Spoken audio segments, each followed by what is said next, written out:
നമസ്കാരം. ആടുകൾക്ക് ഉപയോഗിക്കാവുന്ന ഒരു വെറ്റിനറി ബോളസിനെ കുറിച്ചാണ് ഇന്നത്തെ വീഡിയോ. ഇൻഡാസ് ഫാർമസ്യൂട്ടിക്കലിൻ്റെ ഫെറിറ്റാസ്, iron, folic acid, vitamin B12 ഇതെല്ലാം അടങ്ങിയിട്ടുള്ള ഒരു ബോളസാണ് ഫെറിറ്റാസ്. ഇത് ആടുകൾക്ക് ഏതൊക്കെ അവസ്ഥയിലാണ് കൊടുക്കുന്നത്? മണ്ണ്, പ്ലാസ്റ്റിക്, കയറ്, തടി തുടങ്ങിയ വസ്തുക്കൾ ആടുകൾ കഴിക്കുന്ന ഒരു രോഗാവസ്ഥയുണ്ട്, പൈക്ക എന്ന് പറയും. പൈക്ക വന്നു കഴിഞ്ഞാൽ ആടുകൾക്ക് ഫോസ്ഫോവേറ്റ് ബോളസ് കൊടുക്കുന്നതോടൊപ്പം ഫെറിറ്റാസ് സപ്പോർട്ടീവായിട്ട് കൊടുക്കുന്നത് വളരെ നല്ലതാണ്.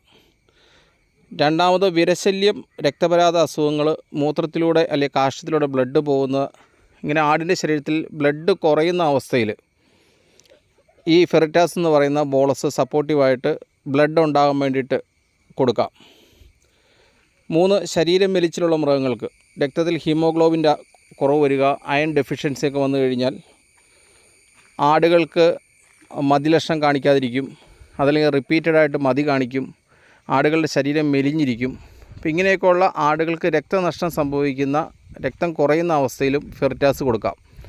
ആടിൻ്റെ കൺപോള പരിശോധിക്കുകയും ആടിൻ്റെ കീഴ്ത്താടി, മോണ പരിശോധിക്കുകയൊക്കെ ചെയ്തു കഴിഞ്ഞാൽ അതിൻ്റെ രക്തനഷ്ടം അറിയാൻ പറ്റും. അതിനുശേഷം ഈ ഫെറിറ്റാസ് എന്ന് പറഞ്ഞാൽ ബോളസ് കൊടുക്കുന്നത് ആടുകളുടെ ശരീരത്തിൽ ബ്ലഡ് കൂടാനായിട്ട്, രക്തം ഉണ്ടാകാനായിട്ട് നല്ലതാണ്. അതുപോലെ ആടുകൾ പ്രഗ്നൻ്റ് ആയിട്ടിരിക്കുമ്പോൾ, ഗർഭിണിയായിട്ടിരിക്കുന്ന അവസ്ഥയിലും ഫെറിറ്റാസ് നല്ലതാണ്. കാരണം അയണും ഫോളിക് ആസിഡും ഒക്കെ അതിൻ്റെ കുട്ടികളുടെ വളർച്ചയ്ക്ക് ഉതകുന്ന സാധനങ്ങളാണ്. രക്തം ശരീരത്തിൽ കുറവ് വന്നു കഴിഞ്ഞാൽ ഗർഭാവസ്ഥയിലൊക്കെ ആടുകൾക്ക് അബോർഷൻ സംഭവിക്കാൻ സാധ്യത കൂടുതലാണ്. അപ്പോൾ അത് കുറയാൻ, ഇങ്ങനത്തെ സാഹചര്യങ്ങൾ ഒഴിവാക്കാനൊക്കെ ആയിട്ട് ഈ ഫെറിറ്റാസിൻ്റെ ബോളസ് ആടുകൾക്ക് കൊടുക്കാം. ഈ ബോളസ് ആടുകൾക്ക് അല്ലെങ്കിൽ പശുക്കൾക്ക് കൊടുക്കേണ്ട അളവ്, അത് ഒരു ഗ്ലാസ്സിനുള്ളിലേക്ക് എടുത്ത് അല്പം വെള്ളം കൂടെ ചേർത്ത് കഴിഞ്ഞാൽ അത് പെട്ടെന്ന് തന്നെ അങ്ങോട്ട് അലുത്ത് ഒരു ചുവന്ന നിറത്തിലേക്കായിട്ട് മാറും. എന്നിട്ട് അതിൽ നിന്ന് സിറിഞ്ച് വഴി വലിച്ചെടുത്ത് ആടുകൾക്ക് കൊടുക്കാം. പശുക്കൾക്കൊക്കെ ആണെങ്കിൽ ദിവസവും 2 ബോളസ് എന്ന രീതിയിൽ കൊടുക്കണം. അത് ഒരാഴ്ച അടുപ്പിച്ച് കൊടുക്കണം. ആടുകൾക്കൊക്കെ ആണെങ്കിൽ, വലിയ ആടുകൾക്ക് 1 ബോളസിൻ്റെ പകുതി വീതവും, ആട്ടിൻകുട്ടികൾക്കാണെങ്കിൽ 1 ബോളസിൻ്റെ 3/1 വീതമാണ് കൊടുക്കേണ്ടത്.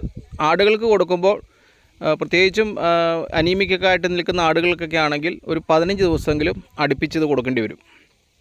ഇനി ഗർഭിണിയായിട്ടുള്ള ആടുകൾക്കൊക്കെ ആണെങ്കിൽ നമുക്കൊരു മാസത്തിൽ ഒരു 5 ഗുളിക കൊടുക്കുന്നത് വളരെ നല്ലതാണ്. കാരണം അതിൻ്റെ രക്തനഷ്ടമൊക്കെ ഒഴിവാക്കാൻ പറ്റും. അതുപോലെ ഫോളിക് ആസിഡൊക്കെ കിട്ടുന്നത് കുട്ടികളുടെ വളർച്ചയ്ക്കും നല്ലതാണ്. ഒരു പാക്കറ്റിൽ 5 ബോളസിൻ്റെ 2 സ്ട്രിപ്പാണ് ഉണ്ടാവുക, അതായത് 10 ബോളസ്. അപ്പോൾ ഒരു സ്ട്രിപ്പിൻ്റെ വില എന്ന് പറയുന്നത് 50 രൂപയാണ്. ഒരു ഗുളികയ്ക്ക് 10 രൂപ വെച്ച് 2 സ്ട്രിപ്പ് വാങ്ങിക്കുവാണെങ്കിൽ, അതായത് ഒരു പാക്കറ്റ് വാങ്ങിക്കുവാണെങ്കിൽ 100 രൂപയാണ് ഇതിൻ്റെ വില വരുന്നത്.